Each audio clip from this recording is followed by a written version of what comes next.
DPSP, ठीक है, DPSP. DPSP में कहाँ से पढ़े थे? आर्टिकल 36 से आर्टिकल 51, ठीक है। आर्टिकल 36 क्या है?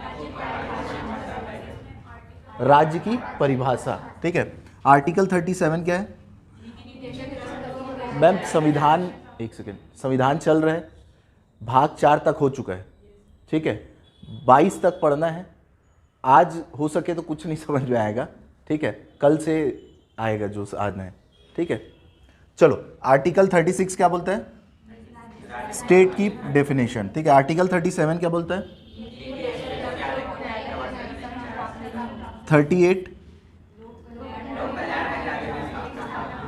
39, 39A, 39B, 39C, 39B, 39C का भी आज की क्लास में महत्वपूर्ण योगदान काम रहेगा, ठीक है। एक बार फिर से बोलो, 39B क्या बोलता है? भौतिक संसाधनों का समान वितरण, ठीक है। और 39C धन के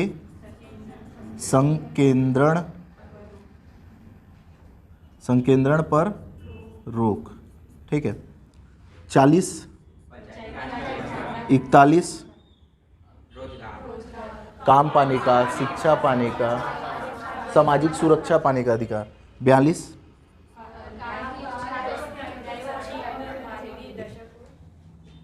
43 जीवन निर्वाह के लिए उचित मजदूरी। यहां अपन एक चीज और पढ़े थे क्या? 39A, 39B, 43A, 43B। 43A क्या था? हाँ, 43A ये था कि प्रबंधन में मजदूरों की भूमिका को सुनिश्चित करना, ये 43A। 43B क्या था? सहकारी समिति की स्थापना, ठीक है। तो 43A भी पढ़ गए, 43B भी हो गया। 44 क्या है? कॉमन सिविल कोड है, समान नागरिक संहिता। समान नागरिक संहिता क्या है? 45, 46, 47,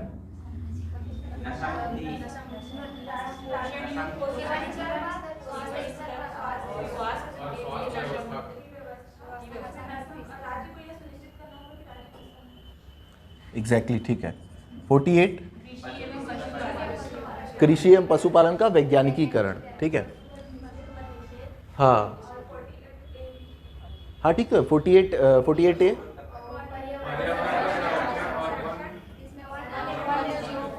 पर्यावरण का संरक्षण और संवर्धन करना, और वन जीवों की सुरक्षा करना। वन और वन जीवों की सुरक्षा कर लो, पर्यावरण का क्या कर लो? संरक्षण और संवर्धन कर लो। 49 का संरक्षण करना। 50, 51, यस, गुड। देखो आज क्या है, अपन ये देखेंगे कि जो हमारा फंडामेंटल राइट्स है, अपन देखो पार्ट 3 और पार्ट 4, ठीक है। पार्ट 3 ये बोलता है हमको कि फंडामेंटल राइट्स, ठीक है। और पार्ट 4 क्या बोलता है बच्चों? DPSP, directive principle of state policy, ठीक है, नीति निर्देशक तत्व, ठीक है। हमको ये पता चला है कि डीपीएसपी क्या है? एक प्रकार का अधिकार है, ठीक है, जिसका क्या है? न्यायिक संरक्षण है, ठीक है। और डीपीएसपी क्या है? एक प्रकार का कर्तव्य है। क्या है डीपीएसपी? एक प्रकार का कर्तव्य है। किसके लिए कर्तव्य है? राज्य के लिए, या इसको अपन प्यार से क्या बोल सकते हैं? सरकार के लिए, ठीक है। अब हमको यह पता है कि जब भी अपने कर्तव्यों का पालन करना चाहता है, ठीक है, तो इससे क्या हो जाता है? कुछ कुछ गलतियां हो जाता है, और ये फंडामेंटल राइट्स का क्या कर देता है? हनन कर देता है, ठीक है। फंडामेंटल राइट्स का क्या कर देता है? हनन कर देता है। जिससे क्या होता है, इस न्यायालय और इसके बीच क्या होती है, लड़ाई हो जाती है। ये फंडामेंटल राइट्स का हनन करता है और न्यायपालिका उसको क्या करता है, प्रोटेक्ट करता है। ठीक है, न्यायपालिका उसको क्या करता है, प्रोटेक्शन देता है, किसको, फंडामेंटल राइट्स को। ठीक है, अब मैं आपको ये बताना चाह रहा हूं कि इसका मतलब ये है कि फंडामेंटल राइट्स वर्सेस क्या होते रहता है, हमेशा डीपीएसपी होते रहता है। ठीक है, तो आज का टॉपिक हमारा क्या है, यही है। आज का टॉपिक हमारा क्या है, यही है कि फंडामेंटल राइट्स वर्सेस डीपीएसपी। इस पे अपन कहां से चर्चा करेंगे, 1950 से वर्तमान तक। वर्तमान में क्या स्थिति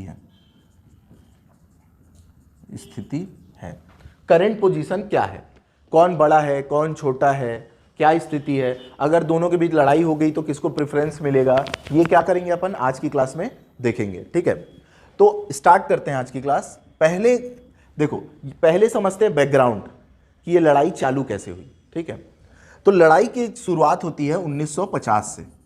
कैसे होती है बच्चों, 1950 से। ठीक है, इसको ना स्टोरी के जैसे सुनना, कुछ याद करने की जरूरत नहीं है, सिर्फ क्या सुनना है, स्टोरी सुनना है आज।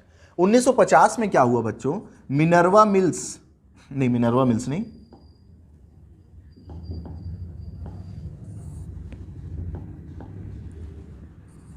चंपाकर दोराई राजन वर्सेस मद्रास राज। स्टोरी का क्या नाम है, पहला ही स्टोरी का, चंपाकर दोराई राजन वर्सेस मद्रास राज्य। थोड़ा उटपटांग नाम लग रहा है क्या, मद्रास नाम का राज्य सुने हो अभी, लेकिन ये कब की बात हो रही है, 1950 में। मैं आपको बताया था 1950 में 29 क्षेत्रों में बटा था पूरा देश, है ना, तो उस टाइम एक राज्य क्या था, मद्रास था। ठीक है, तो हुआ ये, मद्रास राज्य में सरकार के द्वारा इंजीनियरिंग कॉलेज में और मेडिकल कॉलेज में क्या किया गया, आरक्षण की व्यवस्था की गई। किसकी व्यवस्था की गई, आरक्षण की व्यवस्था की गई। किस चीज में आरक्षण की व्यवस्था की गई, निजी कॉलेजों में। कैसे कॉलेजों में, निजी कॉलेजों में। 1950 का साल था, आरक्षण को आया ज़्यादा दिन हुआ नहीं था। धीमा धीमा आक्रोश फैला हुआ था पूरे देश में कि रिजर्वेशन। कुछ लोगों को ऐसा लग रहा था हमारी अपॉर्चुनिटी कम होते जा रही है। ठीक है, उसी बीच क्या हुआ, मद्रास राज्य में एक केस आया जिसमें इंजीनियरिंग और मेडिकल कॉलेज में एक विशेष वर्ग को क्या दिया गया, आरक्षण दिया गया। आरक्षण में प्रावधान किया गया कि स्कूल एडमिशन में क्या मिलेगा, इनको रिजर्वेशन मिलेगा। किसमें रिजर्वेशन मिलेगा, एडमिशन में रिजर्वेशन मिलेगा। अब ये लड़ाई न्यायपालिका तक पहुंचनी ही थी। ठीक है, तो क्या हुआ, अब इस लड़ाई को लेके लोग कहां गए, न्यायपालिका के पास गए। ठीक है, तो न्यायपालिका के सामने दो केस थे, एक तो मद्रास राज्य।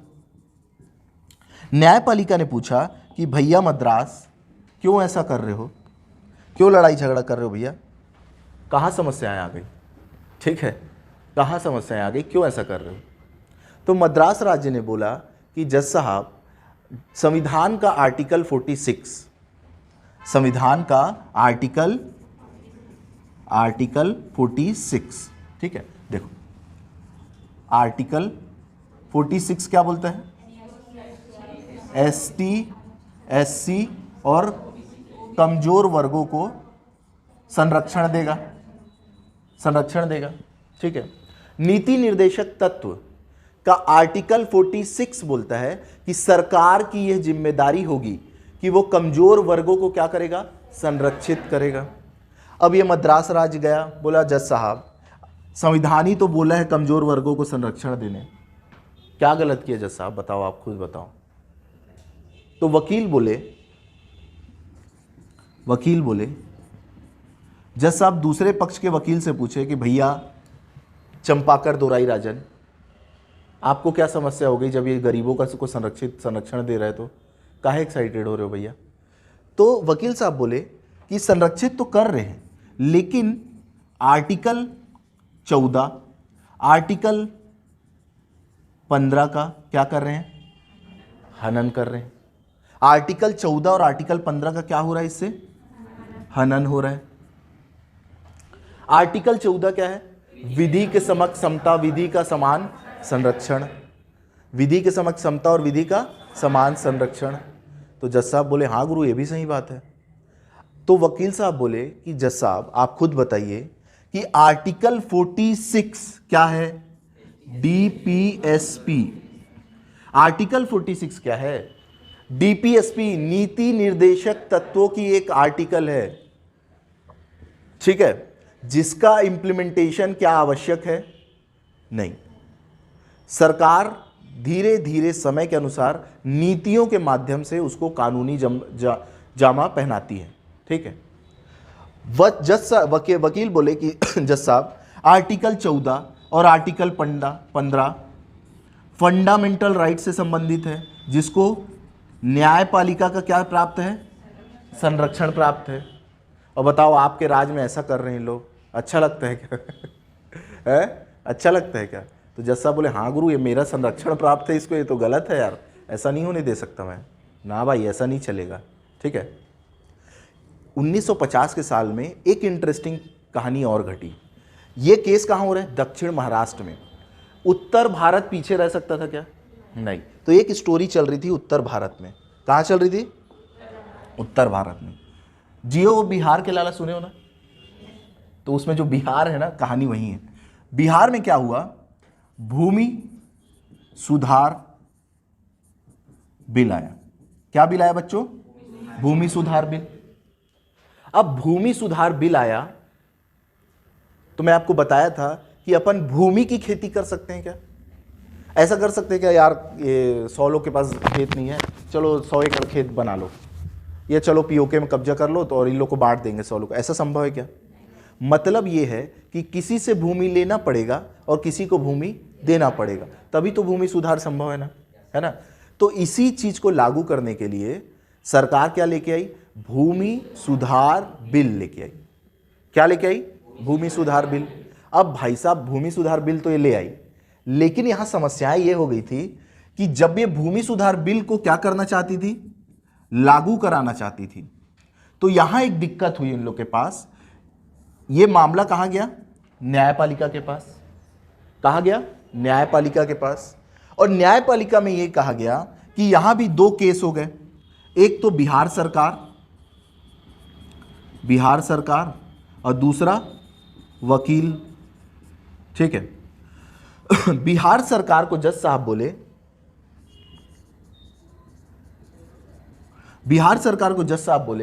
भैया बिहार क्यों ऐसा कर रहे हो, क्यों किसी का भूमि उमी अधिग्रहण प्रतिग्रहण पता नहीं क्या क्या नए नए शब्द लेके आ गए, क्यों भूमि कब्जा कर रहे हो, जब भूमाफिया क्यों बनना चाह रहे हो। तो बिहार बोला कि जज साहब आर्टिकल 39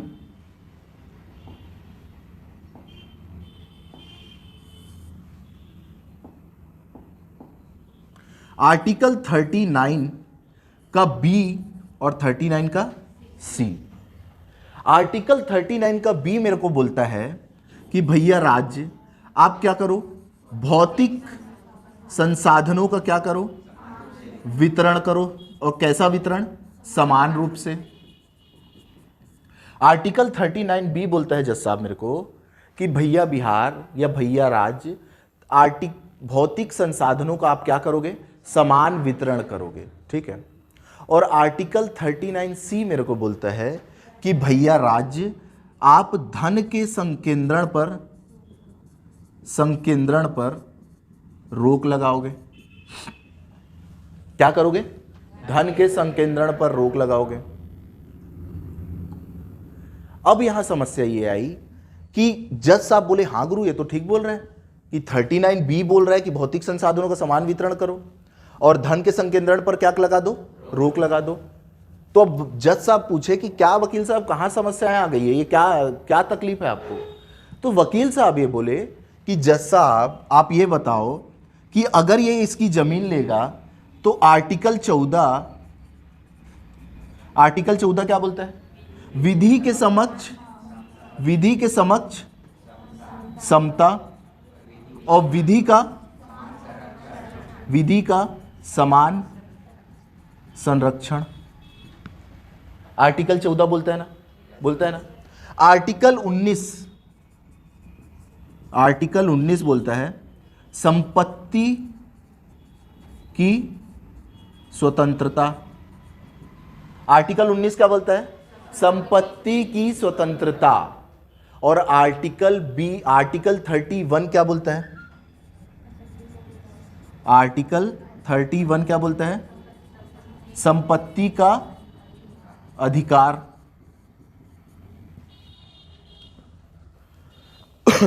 संपत्ति का अधिकार। तो वकील साहब बोले आप बताओ जज साहब कि आर्टिकल 14, आर्टिकल 19, आर्टिकल 31 का हनन है कि नहीं है? तो जज साहब बोले हाँ गुरु ये भी सही है। और ये बोले बताइए जज साहब ये क्या है? ये दोनों आर्टिकल किससे संबंधित है? डीपीएसपी से संबंधित है। और ये तीनों आर्टिकल किससे संबंधित है? फंडामेंटल राइट्स से। जिसको किसका संरक्षण प्राप्त है जज साहब? न्यायपालिका का। तो जज साहब आपका संरक्षण प्राप्त है और ये आपके राज में ऐसा हो रहा है, बताओ कैसे चलेगा? तो जज साहब क्या हुए? एक्साइटेड हो गए। जज साहब बोले नहीं यार इसको मेरा संरक्षण प्राप्त है, अब ये फंडामेंटल राइट्स को कोई यहाँ हाथ नहीं लगा सकता। और दोनों ही केसों में फंडामेंटल राइट्स को वरीयता दी गई न्यायपालिका के द्वारा डीपीएसपी के विरुद्ध में। इसका मतलब ये हुआ कि जज साहब ने पहले केस में ये बोला कि यदि डीपीएसपी और फंडामेंटल राइट्स में विवाद हो तो वरीयता किसको दी जाएगी बच्चों? फंडामेंटल राइट्स को वरीयता मिलेगी किसके खिलाफ? डीपीएसपी के खिलाफ। और भूमि सुधार बिल में यह बोला गया कि यदि डीपीएसपी और फंडामेंटल राइट्स में युद्ध हो या दोनों में वरीयता की बात हो तो किसको वरीयता मिलेगी? फंडामेंटल राइट्स को। किसके खिलाफ? डीपीएसपी के खिलाफ। क्या इतनी बात समझ में आई? लड़ाई कहां से चालू हुई समझ में आई? आगे बढ़े। अब सरकार का माथा ठनका। हाँ भाई, सरकार बोली गुरु ये तो चैलेंज हो गया यार, ये ऐसा थोड़ी ना होगा कि ऐसे में तो हम कुछ कर ही नहीं पाएंगे। तो सरकार बोली सोची कि सबसे बड़ा समस्या का जड़ कौन सा है? तो उनको एक टारगेट दिखा, आर्टिकल 31। क्या दिखा? आर्टिकल 31। बोले ये आर्टिकल 31 है जो समस्या का जड़ है, पहले तो इसको निपटाओ। ठीक है, तो क्या किया जाए? प्लानिंग प्लॉटिंग चलते रहा। यही से सरकार को यह समझ में आया कि आर्टिकल 31 को ओवरलैप कर दिया जाए। मतलब आर्टिकल 31 क्या बोलता है? संपत्ति का अधिकार। आर्टिकल 31 क्या बोल रहे हैं? आर्टिकल 31 बोल रहे हैं आपको संपत्ति का अधिकार की बात कर रहे हैं। अधिकार, ठीक है भैया, लेकिन आर्टिकल 31 भी तो हो सकता है जो कुछ बोले, आर्टिकल 30B भी तो हो सकता है जो कुछ बोले, है ना? हो सकता है ना? तो सरकार बोली भैया एक काम करो, पहला संविधान संशोधन करो। क्या करो? पहला संविधान संशोधन करो। पहला संविधान संशोधन करो 1951 में। 1951 में पहला संविधान संशोधन करो, उसमें दो चीज जोड़ना। क्या जोड़ोगे? आर्टिकल 31A और आर्टिकल 31B। आर्टिकल 31A जो ये बोलता है कि यदि डीपीएसपी की धारा 39B और 39C को लागू करने से 14, 19 और 31 का हनन होता है। क्या होता है? हनन होता है। तो वह कानून असंवैधानिक घोषित नहीं होगा। कहानी में ट्विस्ट। आर्टिकल 31 में ए जोड़ा गया और यह बोला कि आज के बाद से जो संपत्ति का अधिकार होगा, यदि उसमें 31A जोड़ के ये बोला गया यदि डीपीएसपी की धारा 39B और C को इंप्लीमेंट कराने की बात आई और उससे 14, 19, 31 का हनन होता है तो ये क्या नहीं होगा? असंवैधानिक नहीं होगा। 31A, ठीक है। अब आ जाओ 31B में। अब किस में आ जाओ? 31B में। अब भैया 31B बोला गया कि यदि शेड्यूल, क्या हो गया, कोई प्रॉब्लम है?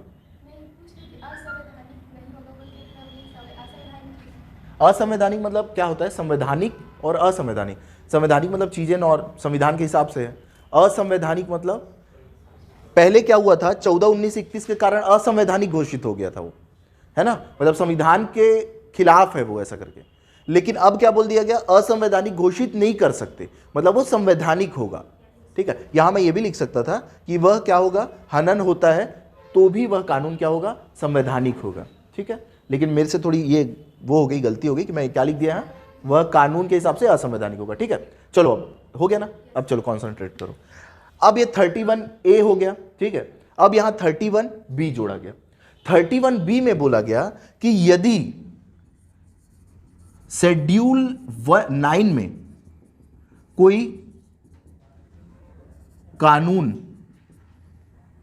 को रख दिया गया तो उसकी न्यायिक समीक्षा नहीं की जा सकती। क्या बोला गया? यदि किसी मामले को शेड्यूल 9 में रख दिया गया। अब शेड्यूल 9 क्या है? जमींदारी उन्मूलन एवं भूमि सुधार, ठीक है। कहां से आया? पहला संविधान संशोधन से आया, ठीक है। तो वो क्यों आया था ये समझ में आया? शेड्यूल 1 को लाने की जरूरत क्यों पड़ी ये समझ में आ रहा है ना, कि ये दोनों लड़ रहे थे एक दूसरे से, इसलिए शेड्यूल 9 की जरूरत महसूस हुई सरकार को, ठीक है। तो इससे क्या हुआ कि ये बोल दिया गया कि अगर भैया शेड्यूल 9 में कोई कानून को रखते हो तो उसके लिए आपको न्यायिक समीक्षा नहीं करना पड़ेगा। मतलब अगर कोई कानून शेड्यूल 9 में है तो आप जबरदस्ती उसके लिए न्यायिक समीक्षा नहीं करोगे, ठीक है। ये समझ में आ गया यहां तक, ठीक है। अब क्या हुआ, ये यहां तक जो मुद्दा चलना था वो तो चला, ठीक है। इसके बाद क्या हुआ, गोलकनाथवाद आया। कौन सा? अब देखो यहां तक स्टोरी क्या है, स्टोरी ये है कि पहला केस आया कौन सा? चंपाकर दोराई राजन, ठीक है। इसमें न्यायपालिका क्या बोली? फंडामेंटल राइट्स क्या होगा?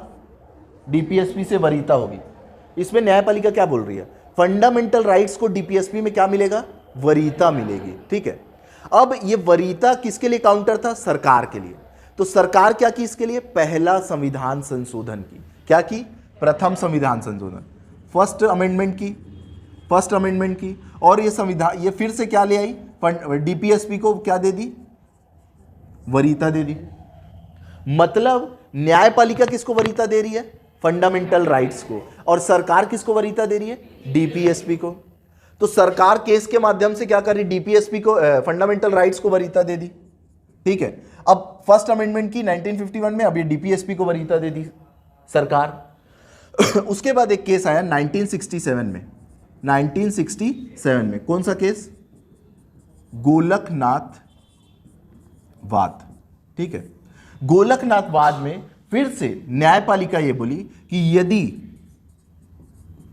कोई ऐसी स्थिति उत्पन्न होती है जहां क्या हो? फंडामेंटल राइट्स वर्सेस डीपीएसपी हो, तो क्या होगा? फंडामेंटल राइट्स को क्या मिलेगी? वरीयता मिलेगी। फिर क्या बोल दी न्यायपालिका कि यदि कोई ऐसी स्थिति उत्पन्न हो गई जहां फंडामेंटल राइट्स वर्सेस डीपीएसपी होने लगा, तो आप किसको वरीयता दोगे? फंडामेंटल राइट्स को। किसको वरीयता दोगे? फंडामेंटल राइट्स को। अब फिर से वही स्थिति, पहले की स्थिति जस के तस हो गई कि फंडामेंटल राइट्स क्या हो गया? डीपीएसपी में वरीयता मिल गई। और यहां गोलकनाथ वाद में न्यायपालिका क्या बोली? आर्टिकल 31A क्या है? असंवैधानिक है। 31B को अभी टच नहीं की है न्यायपालिका, अभी 31B को टच नहीं की है न्यायपालिका। अभी किस में बात हो रही है? 31A को। 31A क्या है अब?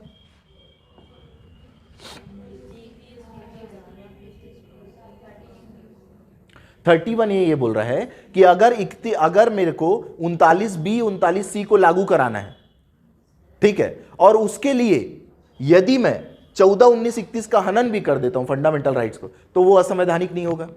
ये कौन बोल रहे हैं? 31A। अब न्यायपालिका 1967 में गोलकनाथवाद में इसको क्या बोल रही है? ये क्या है? असंवैधानिक है, ये नहीं चलेगा। ई ना चोलबे, समझ रहे हो ना, ये नहीं चलेगा, ठीक है।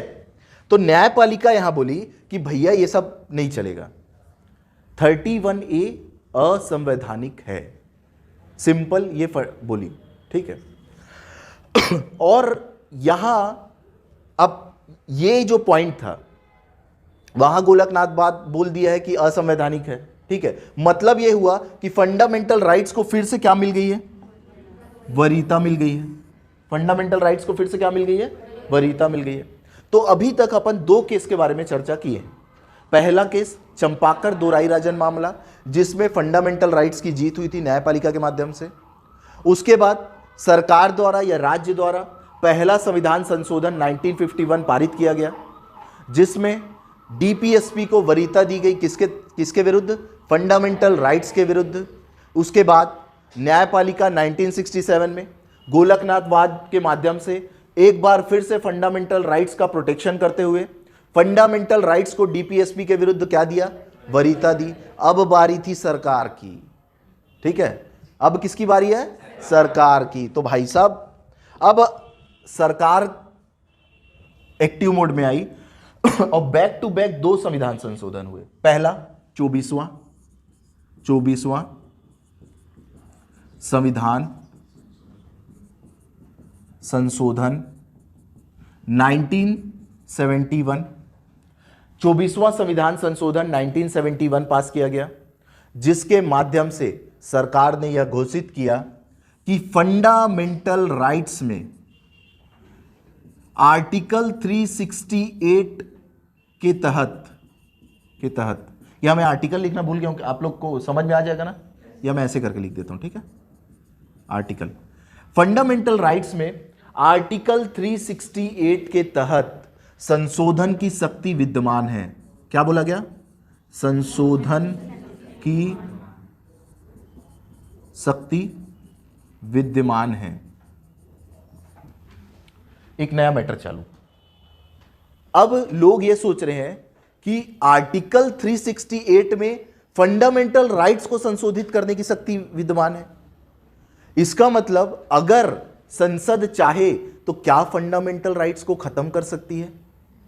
अभी केशवानंद भारतीवाद का डिसीजन नहीं आया है। अभी लोगों के मन में क्या है? कंफ्यूजन है। आर्टिकल 13, आर्टिकल 32 जैसे महत्वपूर्ण अनुच्छेद जो फंडामेंटल राइट्स को प्रत्यक्ष अप्रत्यक्ष तौर पर प्रोटेक्शन प्रदान करते हैं, क्या उनको भी संशोधित किया जा सकता है? क्या आर्टिकल 20 गिरफ्तारियों से संरक्षण, आर्टिकल 21 प्राण एवं दैहिक स्वतंत्रता का अधिकार, इसको भी संशोधित किया जा सकता है? ये सब कुछ प्रश्न थे जो लोगों के दिमाग में, लोगों नहीं वकील, लोगों को तो आज भी नहीं पता है। मेरे खुद पढ़ने के बाद समझ में आ रही है यार अधिकार मिला है क्या? अच्छा ऐसा है क्या? ठीक है, तो लोगों को कुछ नहीं पता था, लेकिन प्रश्न तो उठ रहे थे जिनको जो जानकार थे उनके दिमाग में, है ना। तो फंडामेंटल राइट्स को आर्टिकल 36 के तहत संशोधित किया जा सकता है। ये किसमें बोला गया? 24वां संविधान संशोधन 1971 में बोला गया। उसके बाद दूसरा बैक टू बैक दूसरा संविधान संशोधन किया गया, जिसको क्या बोला गया? 25वां संविधान संशोधन किया गया। क्या किया गया? 25वां संविधान संशोधन 1971।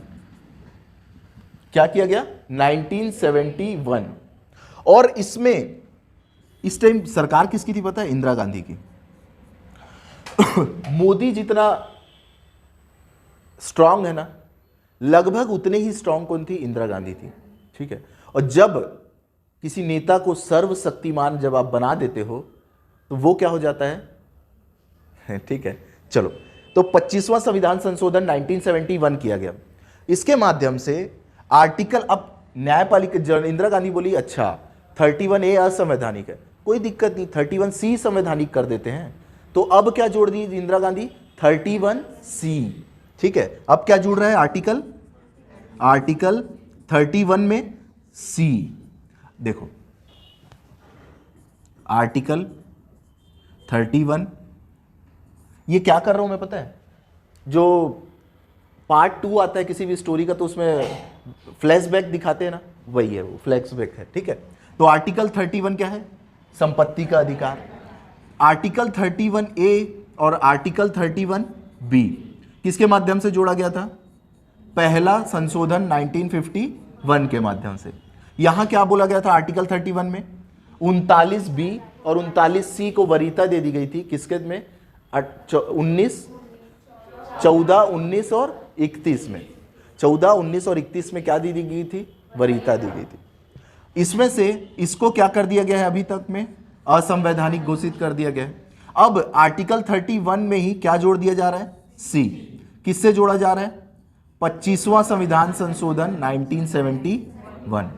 किससे जोड़ा जा रहा है, 25वां संविधान संशोधन 1971। यहां तक की स्टोरी समझ में आ रही है ना। अब 25वां संविधान संशोधन 1971 जोड़ा जा रहा है और 31C में 2 पॉइंट जोड़े गए। कितने पॉइंट जोड़े गए, 2 पॉइंट। पॉइंट 1 बोला गया कि भैया अगर हमको 39B और 39C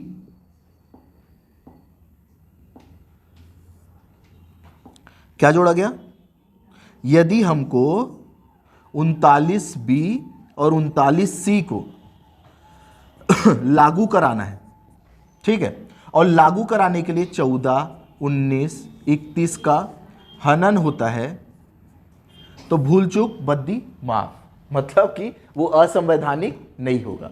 मतलब कि क्या होगा, वो असंवैधानिक हो जाएगा। वो क्या होगा, संवैधानिक होगा। वो क्या होगा, संवैधानिक होगा। ये हंस रहा है कि रो, कौन क्या कर रहे हैं लोग, हंस रहे हैं। अच्छा, आर्टिकल 31C, ठीक है, आर्टिकल 31C जोड़ा गया 25वां संविधान संशोधन 1971 के माध्यम से। मैं आपको बताया इसमें 31C जोड़ा जा रहा है। 31C का पहला पॉइंट था कि यदि 39B और 39C को लागू कराने के लिए 14, 19, 31 का हनन होता है तो क्या होगा, वो संवैधानिक होगा। ठीक है, अब एक पॉइंट और जोड़ा गया 39C में, एक पॉइंट और जोड़ा गया जिसको अपन प्यार से क्या बोलेंगे, पॉइंट 2। पॉइंट 2 बोलेगा कि हमसे कोई पूछेगा नहीं कि ये कानून 39B और 39C से संबंधित है कि नहीं है। क्या जोड़ा गया, यह बात की समीक्षा नहीं की जा सकती कि जिस कानून को लाया गया है वह 39B और C से संबंधित है या नहीं। देखो एक बार फिर से समझने की कोशिश करो, ठीक है। हो सकता है अभी ज़्यादा समझ में ना आ रहा हो, घर में जाके पढ़ोगे ना एक बार और तो रिकॉल होगा, नहीं तो अगर नहीं समझ में आया तो कल फिर डिस्कस कर लेंगे, है ना। 25वां संविधान संशोधन 1971 आया और उसमें 39C जोड़ा गया। 39C का पॉइंट 1 तो आपको समझ में आ गया कि BC को लागू करने के लिए अगर 14, 19, 31 का हनन होता है तो भूल चूक बद्दी माफ होगी, मतलब वो संवैधानिक होगा। ठीक है, दूसरा पॉइंट ये बोलता है संसद अगर कोई कानून ये बोल के ला रही है, जैसे मैं ये बोल रहा हूं कि मैं ये कानून ला रहा हूं भैया, और इस कानून को मैं क्यों ला रहा हूं, क्योंकि मेरे को 39B और 39C को लागू कराना है। अब अपन कानून को जब पढ़ रहे हैं तो हमको ये समझ में आ रहा है दूर दूर तक 39B 39C से लेना देना नहीं है इसका, मतलब कोई सरोकारी नहीं है 39B और C से, लेकिन मैं बोल रहा हूं ना तो आपको मानना पड़ेगा। ठीक है, लेकिन मैं बोल रहा हूं ना तो आपको मानना पड़ेगा। आप ये बोल के न्यायपालिका के पास नहीं जा सके कि देखो जज साहब ये क्या है, मतलब ये 39B C से कोई मुड़ी पैर का संबंध नहीं है और ये जबरदस्ती 39B C कर रहे हैं, ये नहीं बोल सकते आप, ये नहीं बोल सकते आप। ठीक है, इसके बाद क्या हुआ, न्यायपालिका का माथा ठनका, बोले यार कुछ भी, मतलब ये क्या है भाई। अब सबसे खतरनाक केस का डिसीजन आया 24 अप्रैल 1973 को। 24 अप्रैल 1973 को। केस का क्या नाम है? केशवानंद भारतीवाद। क्या बोलते हैं? केशवानंद भारतीवाद। केशवानंद भारतीवाद में न्यायपालिका ने 31C के पॉइंट 1 को संवैधानिक करार दिया।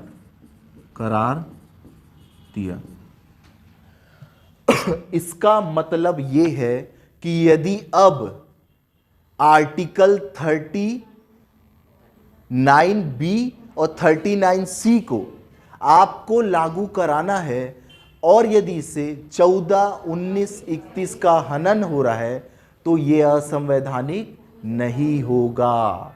मतलब यह असंवैधानिक नहीं होगा। मतलब अगर सरकार, अब यह पहला मुद्दा था, यह पहला केस था जिसमें डीपीएसपी वर्सेस फंडामेंटल राइट्स में न्यायपालिका के द्वारा डीपीएसपी को प्रोटेक्ट किया गया। किसको प्रोटेक्शन दिया गया?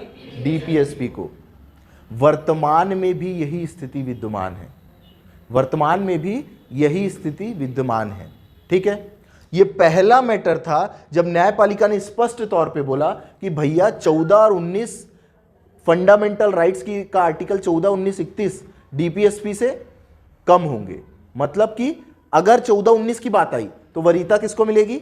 डीपीएसपी के आर्टिकल 39B और 39C को।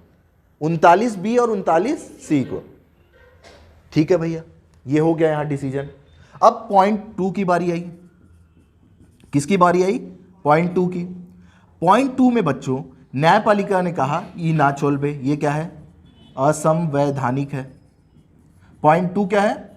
असंवैधानिक है। असंवैधानिक का मतलब यह बात की समीक्षा नहीं की जा सकती कि जिस कानून को लाया गया है वह 39B और 39C से संबंधित है कि नहीं है। न्यायपालिका बोली ऐसा कुछ नहीं हो सकता। यदि आप 39B, 39C को लागू कराने लाए हो और उसका संबंध 39B, 39C से नहीं लग रहा है तो न्यायपालिका उसके से आपको रोक सकती है। ठीक है, अब यह नहीं कर सकते कि लोग न्यायपालिका के पास ही नहीं आ सकते, यह नहीं चलेगा। समझ में आया? तो यहां क्या हुआ? पॉइंट इन 31C का पॉइंट 1 क्या हुआ? संवैधानिक। और 31B क्या हुआ? 31C का पॉइंट B क्या हुआ? असंवैधानिक हो गया, पॉइंट 2। ठीक है, अब केशवानंद भारतीवाद यहां निपट गया। मतलब केशवानंद भारती का क्रक्स ये निकला कि अब से क्या होगा? आर्टिकल 14 और आर्टिकल 19 को और आर्टिकल 31 को 39B और 39C के तहत क्या मिलेगी? वरीयता मिलेगी। वरीयता मिलेगी। ठीक है, तो पहली लड़ाई जो 1950 से चालू हुई थी उसका अंत हुआ कब? 1973 में। और न्यायपालिका ने यह सुनिश्चित किया कि डीपीएसपी और की आर्टिकल 39B, 39C को 14 और 19, 31 में वरीयता है। यह लड़ाई खत्म हो गई। एक लड़ाई और थी हमारे पास। 24वां संविधान संशोधन 1971 के माध्यम से हम यहां बोले थे कि फंडामेंटल राइट्स में आर्टिकल 368 के तहत संशोधन की शक्ति विद्यमान होगी। मतलब आर्टिकल 368 में फंडामेंटल राइट्स, ये मैं गलत लिख दिया हूं।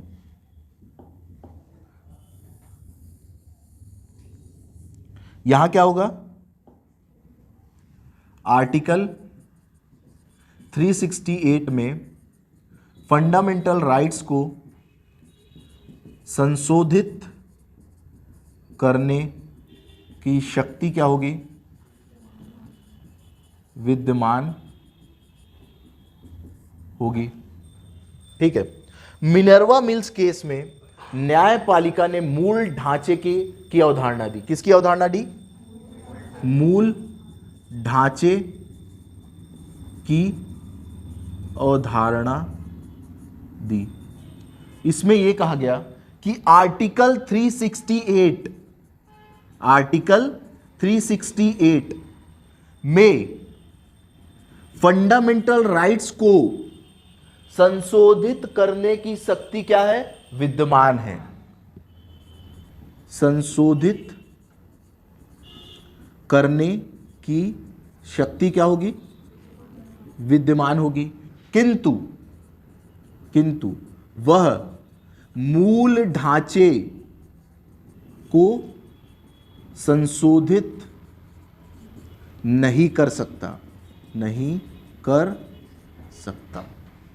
मतलब कि मूल ढांचे को, मतलब फंडामेंटल राइट्स को यदि संशोधित करना है तो बिल्कुल किया जा सकता है। अगर प्रश्न आया क्या मौलिक अधिकारों में संशोधन किया जा सकता है? बिल्कुल। मौलिक अधिकारों में आर्टिकल 68 के तहत संशोधन किया जा सकता है, किंतु संशोधन मूल ढांचे को नहीं होना चाहिए। मतलब आपका संशोधन मूल ढांचे को प्रभावित करने वाला नहीं हो सकता। मतलब आप सोचोगे कि 13 को बदल दूं, आर्टिकल 32 को बदल दूं, ये नहीं चलेगा। ठीक है, अब मोदी जी आए, अरे यार भाई और बहनों चुनाव हारने वाला हूं, लोकतंत्र को हटा के अब यहां डिक्टेटरशिप लागू किया जाता है आज के बाद, ये नहीं चलेगा ना। अब मैं संविधान संशोधन करूंगा ऐसा ऐसा करके, ये नहीं चल सकता। मतलब कि जो लोकतंत्र है हमारा क्या है? मूल ढांचा है। उस मूल ढांचे को परिवर्तित कर सकते हो क्या? नहीं कर सकते। ठीक है, तो दो केस केशवानंद भारतीवाद में क्लियर हुआ। पहला कि क्या हुआ? 31C का पॉइंट ए संवैधानिक होगा, मतलब 39B और 39C को 14/19/31 में वरीयता दे दिया। दूसरा ये असंवैधानिक कर दिया। और लास्ट है मूल ढांचे की अवधारणा, मतलब संशोधन तो कर सकते हो, चलो ठीक है संशोधन कर लेना, लेकिन मूल ढांचा प्रभावित नहीं होना चाहिए। अब बोले वकील लोग कि भैया मूल ढांचा क्या होगा? जज साहब बता दिए रहो, पॉइंट नोट कर लेते हैं, यहाँ संशोधन नहीं करेंगे। न्यायपालिका बोली मूल ढांचे के बारे में हम समय समय पर बचाते रहेंगे। कोई मूल ढांचा अभी से निर्धारित नहीं है, लेकिन समय समय पर केस के हिसाब से हम आपको बताते रहेंगे कि संविधान का मूल ढांचा क्या है। मतलब संविधान न्यायपालिका शक्ति अपने पास रखा है। अगर मूल ढांचा डिसाइड कर देता वो उस टाइम, तो फिर कोई नेतागिरी करते इन लोग, तो बोले अब हम आगे बताएंगे मूल ढांचा क्या क्या है। ठीक है, मतलब अभी भी गेंद किसके पाले में है? न्यायपालिका के पाले में। ठीक है, तो यहां तक समझ में आया। अब यार क्या हुआ, ये कौन सा साल चल रहा है? 1973। अब भैया 1973 के बाद एक साल आता है 1975। क्या आता है? 1975 में आप सबको पता है हमारे देश में क्या लगता है? आपातकाल लगता है। आपातकाल का समय था और प्रधानमंत्री कौन थी? हमारी प्यारी इंदु। और हमारी प्यारी इंदु को ऐसा लगता था कि अहम ब्रह्मास्मि। क्या लगता था? अहम ब्रह्मास्मि। तो अहम ब्रह्मास्मि की गलतफहमी के चक्कर में 42वां संविधान संशोधन 1976 पास करना पड़ा। क्या पास किया उन्होंने? 42वां संविधान संशोधन 1976 पास किया गया और बोली कि अच्छा सिर्फ 39B और 39C, और जो बाकी है 36 से 51 तक वो नहीं। ऐसा कैसे चलेगा? मेरे को तो पूरा मांगता है भाई, मेरे को क्या मांगता है? पूरा। तो यहां इंदिरा गांधी ने 42वें संविधान संशोधन 1976 के माध्यम से ये निर्धारित किया कि डीपीएसपी की पूरी धारा, पूरी अनुच्छेद या डीपीएसपी का मतलब संपूर्ण नीति निर्देशक तत्वों को फंडामेंटल राइट्स में क्या दे दी गई? वरीयता दे दी गई। 42वें संविधान संशोधन किया गया इंदिरा गांधी के द्वारा, और इंदिरा गांधी बोली 39B और 39C बस नहीं, पूरा डीपीएसपी और पूरा फंडामेंटल राइट्स के खिलाफ मेरे को क्या चाहिए? वरीयता चाहिए। यह कौन सा संविधान संशोधन था? 42वां संविधान संशोधन था। इसके बाद 1980 में एक केस आया Minerva mills case, Minerva mills case आया, जिसमें न्यायपालिका ने क्या किया, इसे असंवैधानिक घोषित कर दिया। क्या किया? असंवैधानिक घोषित कर दिया। और न्यायपालिका बोली कि 39B और 39C को ही बस वरीयता मिलेगी, किसके खिलाफ? आर्टिकल 14, आर्टिकल 19 और आर्टिकल 31 के विरुद्ध। और वर्तमान में भी यही स्थिति है।